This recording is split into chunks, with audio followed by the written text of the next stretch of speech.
So, how do you find contacts on Discord Mobile? So to start off, let's open up the Discord app. Now here, we just need to hover over to add friends.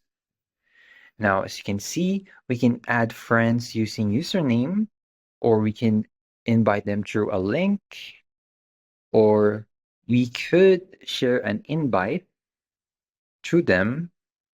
As you can see, we can use a lot of stuff here.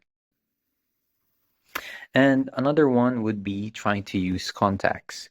So if you have some contacts that have registered on Discord using their phone number, then you can click on Find Friends.